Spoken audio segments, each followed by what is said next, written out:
बाल ठाकरे। बाल केशव ठाकरे 23 जनवरी 1926 17 नवंबर 2012, जिन्हें बालासाहेब ठाकरे के नाम से भी जाना जाता है, एक भारतीय कार्टूनिस्ट और राजनीतिज्ञ थे जिन्होंने शिवसेना की स्थापना की थी, जो एक दक्षिणपंथी मराठी और हिंदू राष्ट्रवादी पार्टी थी जो मुख्य रूप से महाराष्ट्र राज्य में सक्रिय थी। ठाकरे ने अपने पेशेवर करियर की शुरुआत बॉम्बे में अंग्रेजी भाषा के दैनिक द फ्री प्रेस जर्नल के साथ एक कार्टूनिस्ट के रूप में की थी, लेकिन उन्होंने 1960 में अपना खुद का राजनीतिक साप्ताहिक मार्मिक बनाने के लिए अखबार छोड़ दिया। उनके राजनीतिक दर्शन को काफी हद तक उनके पिता केशव सीताराम ठाकरे ने आकार दिया, जो संयुक्त महाराष्ट्र आंदोलन में एक अग्रणी व्यक्ति थे, जिसने मराठी भाषियों के लिए एक अलग भाषाई राज्य के निर्माण की वकालत की थी। मार्मिक के माध्यम से बाल ठाकरे ने मुंबई में गैर मराठियों के बढ़ते प्रभाव के खिलाफ अभियान चलाया।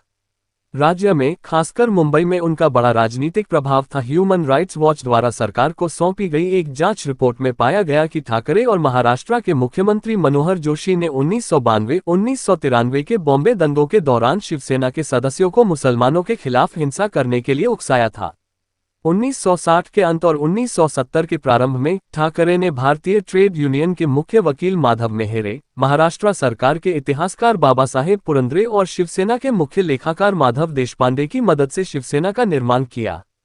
ये तीन व्यक्ति काफी हद तक शिवसेना की सफलता और 2000 तक मुंबई में राजनीति की स्थिरता के लिए जिम्मेदार थे, ताकि यह सुनिश्चित हो सके कि यह एक आर्थिक शक्ति केंद्र के रूप में विकसित हो। ठाकरे मराठी भाषा के समाचार पत्र सामना के संस्थापक भी थे। 1992-93 के दंगों के बाद उन्होंने और उनकी पार्टी ने हिंदुत्व का रुख अपनाया।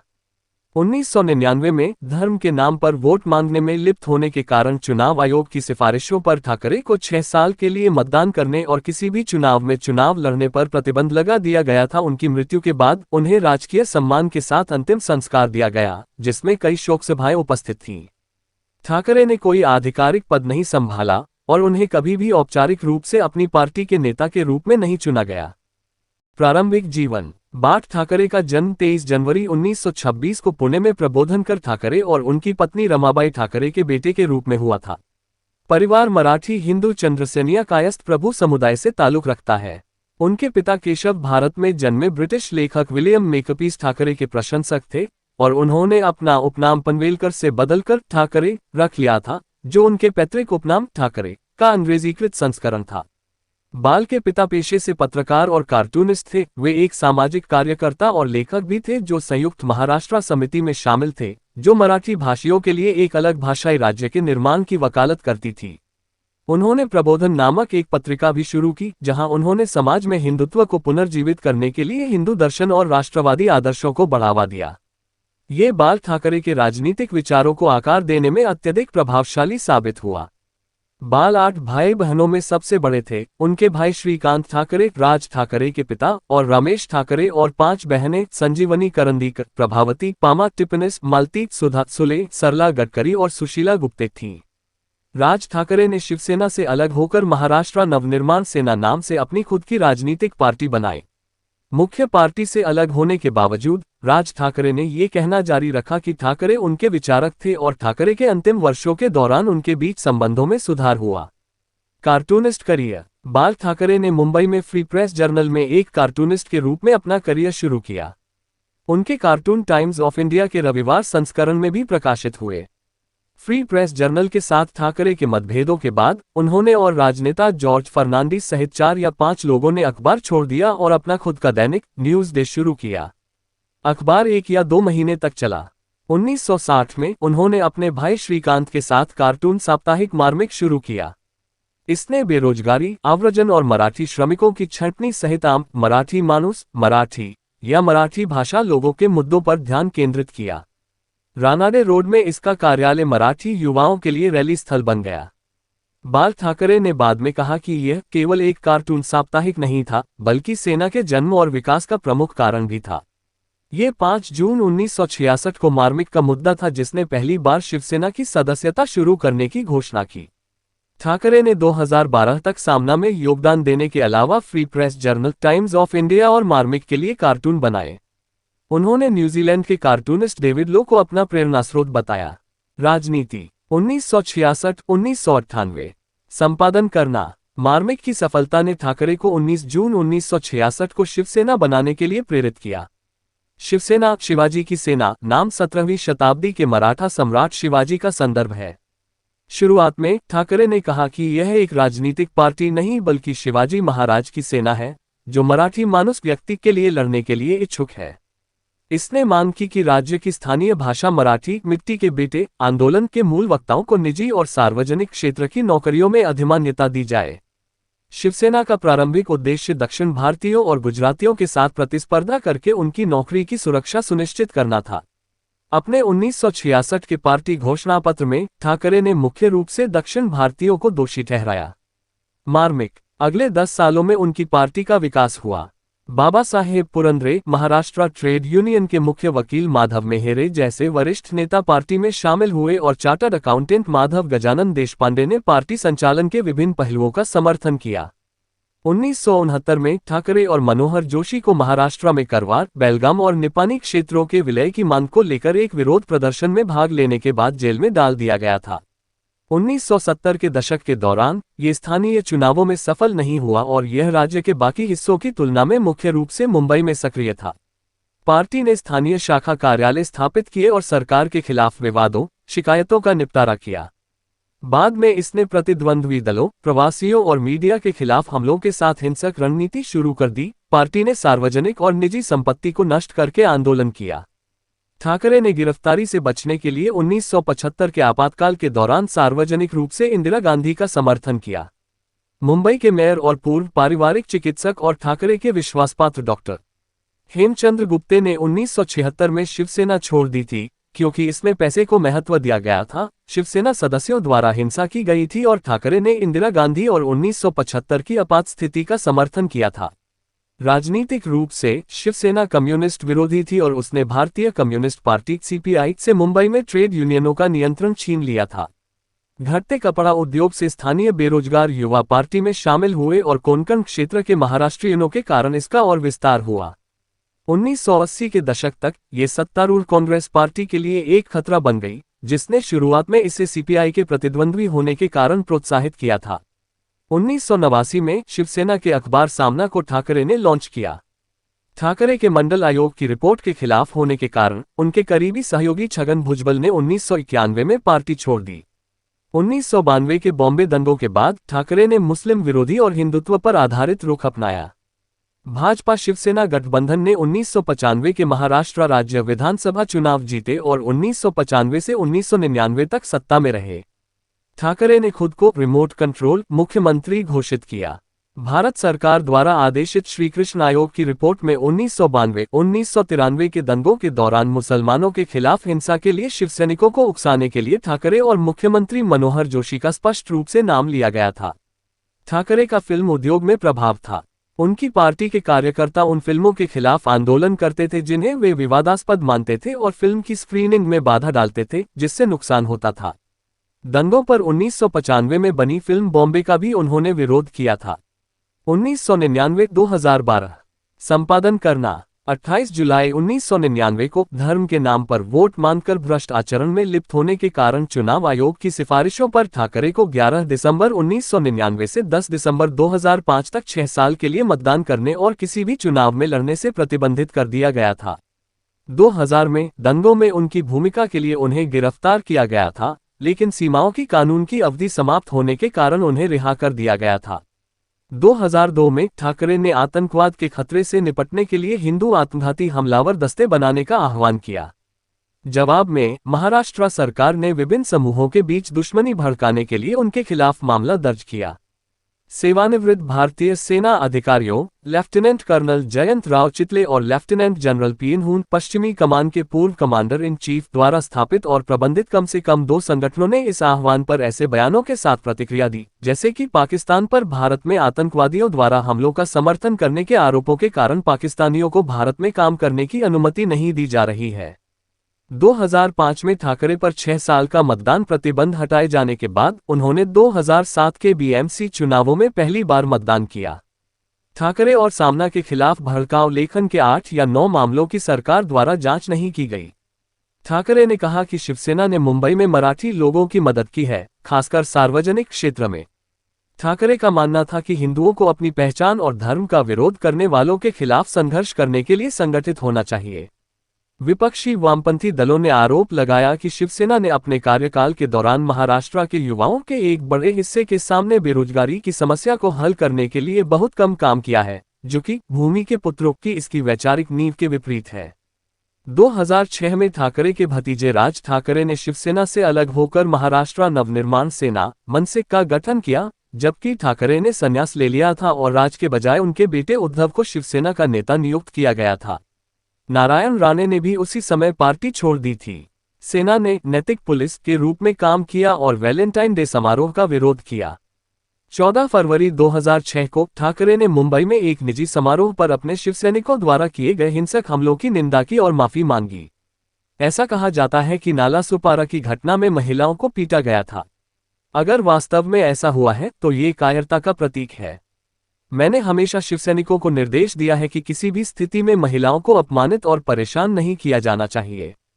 ठाकरे और शिवसेना इसके विरोध में रहे, हालांकि उन्होंने भारतीय विकल्प के लिए समर्थन का संकेत दिया। 2007 में शिवसेना की एक रैली के दौरान मुसलमानों को हरा जहर कहने के बाद उन्हें कुछ समय के लिए गिरफ्तार किया गया और जमानत पर रिहा कर दिया गया। 27 मार्च 2008 को ठाकरे के संपादकीय के विरोध में दिल्ली में शिवसेना के नेताओं ने महाराष्ट्र में गैर मराठियों के प्रति इसके अपमानजनक आचरण का हवाला देते हुए इस्तीफा दे दिया और घोषणा की कि वे एक अलग पार्टी बनाएंगे। एक प्रेस कॉन्फ्रेंस को संबोधित करते हुए शिवसेना के उत्तर भारत प्रमुख जय भगवान गोयल ने कहा कि पार्टी छोड़ने का फैसला महाराष्ट्रियों के प्रति पार्टी हाईकमान के पक्षपातपूर्ण रवैये के कारण लिया गया था। गोयल ने आगे कहा कि शिवसेना खालिस्तान और जम्मू और कश्मीर के आतंकवादी समूहों से अलग नहीं है, जो क्षेत्रीय रेखाओं के साथ लोगों के बीच दरार पैदा करने की कोशिश कर रहे हैं। इन ताकतों का मुख्य उद्देश्य हमारे देश को विभाजित करना है। महाराष्ट्र नवनिर्माण सेना की तरह शिवसेना ने भी उत्तर भारतीयों को नीचा दिखाया है और उनके साथ अमानवीय व्यवहार किया है। दृश्य ठाकरे ने घोषणा की कि वह हर मुसलमान के खिलाफ नहीं है, बल्कि केवल उन लोगों के खिलाफ हैं जो इस देश में रहते हैं लेकिन देश के कानूनों का पालन नहीं करते। मैं ऐसे लोगों को देशद्रोही मानता हूं। शिवसेना को मीडिया द्वारा मुस्लिम विरोधी माना जाता है, हालांकि शिवसेना के सदस्य आधिकारिक तौर पर इस आरोप को खारिज करते हैं। हिंदुत्व पर अपने विचारों की व्याख्या करते समय उन्होंने इस्लाम को हिंसा के बराबर बताया और हिंदुओं से आतंकवाद और इस्लाम से लड़ने का आह्वान किया। सुकेतु मेहता के साथ एक साक्षात्कार में उन्होंने भारत से अवैध बांग्लादेशी मुस्लिम प्रवासियों के बड़े पैमाने पर निष्कासन और मुंबई में प्रवेश के लिए वीजा प्रणाली की मांग की। भारतीय राष्ट्रीय कांग्रेस की राज्य सरकार ने पहले इंदिरा गांधी द्वारा घोषित राष्ट्रीय आपातकाल के दौरान इसी तरह के उपाय पर विचार किया था। उन्होंने इंडिया टुडे से कहा, मुसलमान कैंसर की तरह फैल रहे हैं और उनका कैंसर की तरह ही ऑपरेशन किया जाना चाहिए। देश को मुसलमानों से बचाया जाना चाहिए और पुलिस को उनके संघर्ष में उनका हिंदू महासंघ समर्थन करना चाहिए, ठीक वैसे ही जैसे पंजाब में पुलिस खालिस्तानियों के प्रति सहानुभूति रखती थी। हालांकि 1998 में एक साक्षात्कार में उन्होंने कहा कि शिवसेना के मुसलमानों के साथ कई मुद्दों पर उनका रुख बदल गया है, खासकर बाबरी मस्जिद या राम जन्मभूमि मुद्दे के संबंध में हमें मुसलमानों का ख्याल रखना चाहिए और उन्हें अपना हिस्सा मानना चाहिए। उन्होंने इस्लामी कट्टरपंथियों द्वारा 11 जुलाई 2006 को मुंबई ट्रेन बम विस्फोटों के मद्देनजर मुंबई में मुसलमानों के लिए प्रशंसा भी व्यक्त की। समाजवादी पार्टी के नेता अबू आजमी की इस धमकी के जवाब में कि भारतीय मुसलमानों पर आतंकवाद के आरोप सांप्रदायिक संघर्ष को जन्म देंगे, ठाकरे ने कहा कि हमलों के बाद मुंबई के निवासियों की एकता समाजवादी पार्टी के नेता अबू आसिम आजमी के कट्टरपंथियों के लिए एक तमाचा है और ठाकरे उन मुसलमानों को सलाम करते हैं जिन्होंने 18 जुलाई को विस्फोट पीड़ितों के लिए 2 मिनट के मौन में भाग लिया था। 2008 में फिर से उन्होंने लिखा, इस्लामिक आतंकवाद बढ़ रहा है और हिंदू आतंकवाद इसका मुकाबला करने का एकमात्र तरीका है। हमें भारत और हिंदुओं की रक्षा के लिए आत्मघाती बम दस्तों की आवश्यकता है। उन्होंने हिंदुओं के लिए एक हिंदुस्तान देखने और इस देश में इस्लाम को अपने घुटनों पर लाने के लिए भाषाई बाधाओं को पार करते हुए हिंदुओं की एकजुटता की इच्छा को भी दोहराया। अडोल्फ हिटलर की प्रशंसा करने के लिए ठाकरे की आलोचना की गई थी। एशिया वीक ने उन्हें ये कहते हुए उद्धृत किया था, मैं हिटलर का बहुत बड़ा प्रशंसक हूं और मुझे ऐसा कहने में कोई शर्म नहीं है। मैं यह नहीं कहता कि मैं उसके द्वारा अपनाए गए सभी तरीकों से सहमत हूं, लेकिन वह एक अद्भुत आयोजक और वक्ता था और मुझे लगता है कि उसके और मेरे बीच कई चीजें समान हैं। भारत को वास्तव में एक तानाशाह की जरूरत है जो दयालुता से शासन करे, लेकिन लोहे के हाथ से। 1993 के एक साक्षात्कार में ठाकरे ने कहा, इसमें कुछ भी गलत नहीं है अगर मुसलमानों के साथ वैसा ही व्यवहार किया जाए जैसा नाजी जर्मनी में यहूदियों के साथ किया जाता था। 1992 के एक अन्य साक्षात्कार में ठाकरे ने कहा, अगर आप मीन काम्फ लेते हैं और अगर आप यहूदी शब्द को हटाकर मुस्लिम शब्द डालते हैं तो मैं इसी पर विश्वास करता हूं। इंडियन एक्सप्रेस ने 29 जनवरी 2007 को एक साक्षात्कार प्रकाशित किया। हिटलर ने बहुत क्रूर और बदसूरत काम किए, लेकिन वह एक कलाकार था, मैं उससे प्यार करता हूं उसके लिए।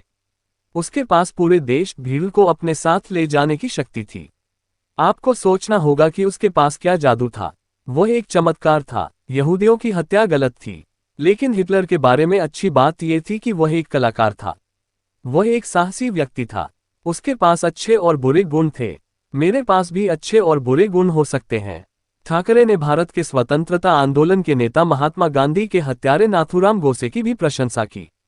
2008 में अपने गृह प्रांतों में आरक्षण की सीमा से अधिक होने के कारण भारतीय रेलवे के लिए सिविल सेवा परीक्षा देने के लिए महाराष्ट्र की यात्रा करने वाले बिहारियों और अन्य उत्तर भारतीयों के खिलाफ आंदोलन के बाद ठाकरे ने बिहारी सांसदों के बारे में कहा कि जब वे मुंबईकरों और महाराष्ट्रियनों की आलोचना करते हैं तो वे उसी थाली में थूकते हैं जिसमें वे खाते हैं।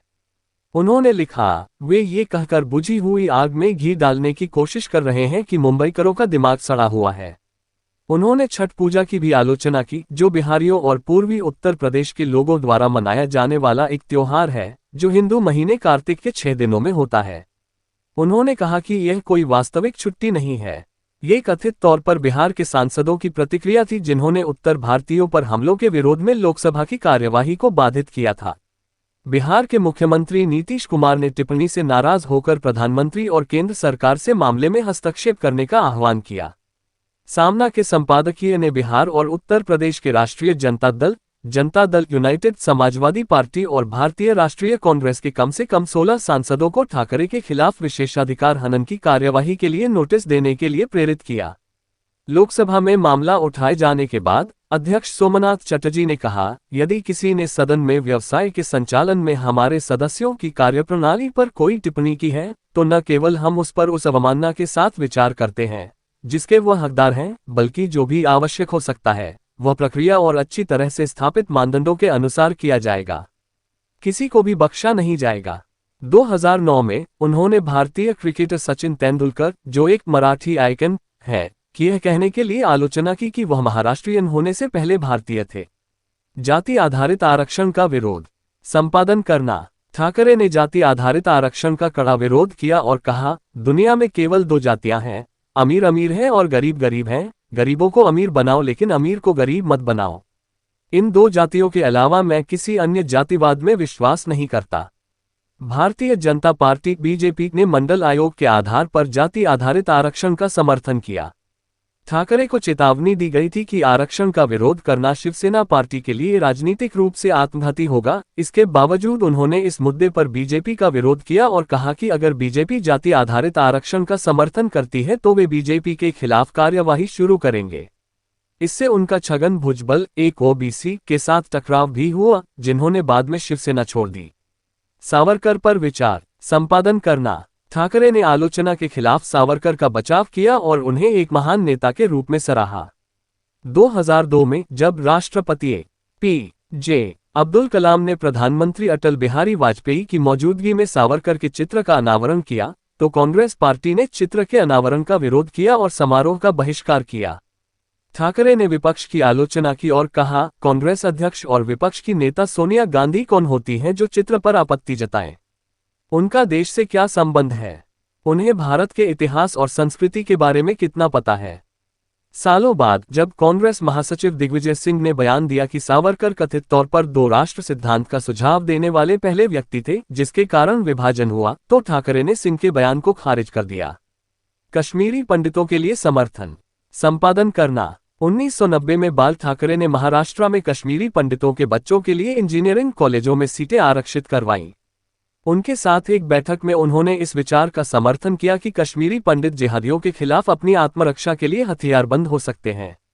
व्यक्तिगत जीवन। ठाकरे का विवाह मीना ठाकरे नी सरला वैद्य से 13 जून 1948 को हुआ था और उनके 3 बेटे थे। सबसे बड़ा बेटा बिंदु माधव, मझला बेटा जयदेव और सबसे छोटा बेटा उद्धव। मीना की मृत्यु 1995 में हुई और बिंदु माधव की अगले वर्ष एक कार दुर्घटना में मृत्यु हो गई। मौत। बाला साहेब ठाकरे का 17 नवंबर 2012 को हृदयाघात से निधन हो गया। उनकी मौत की खबर फैलते ही मुंबई में सन्नाटा पसर गया और दुकानें तथा व्यावसायिक प्रतिष्ठान बंद हो गए। पूरे महाराष्ट्र राज्य को हाई अलर्ट पर रखा गया। पुलिस ने शांति की अपील की और 20,000 मुंबई पुलिस अधिकारी, राज्य रिजर्व पुलिस बल की 15 इकाइयां और रैपिड एक्शन फोर्स की 3 टुकड़ियां तैनात की गईं। ऐसी खबर आई कि शिवसेना कार्यकर्ताओं ने कुछ इलाकों में दुकानों को बंद करने के लिए मजबूर किया। तत्कालीन प्रधानमंत्री मनमोहन सिंह ने शहर में शांति की अपील की और ठाकरे के मजबूत नेतृत्व की प्रशंसा की, जबकि अन्य वरिष्ठ राजनेताओं जैसे कि तत्कालीन गुजरात के मुख्यमंत्री नरेंद्र मोदी और भाजपा नेता और सांसद भारत के पूर्व उप प्रधानमंत्री लालकृष्ण आडवाणी की ओर से भी प्रशंसा और संवेदना के बयान आए। उन्हें शिवाजी पार्क में राजकीय अंतिम संस्कार दिया गया, जिसने कुछ विवाद उत्पन्न किया और शिवसेना द्वारा की गई मांगों के परिणामस्वरूप हुआ।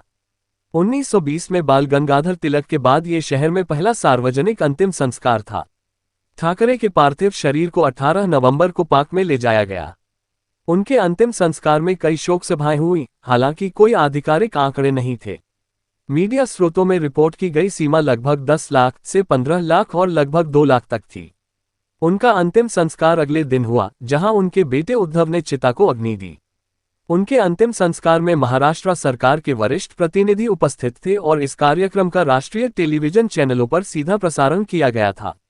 भारत की संसद का शीतकालीन सत्र 21 नवंबर 2012 को खुला।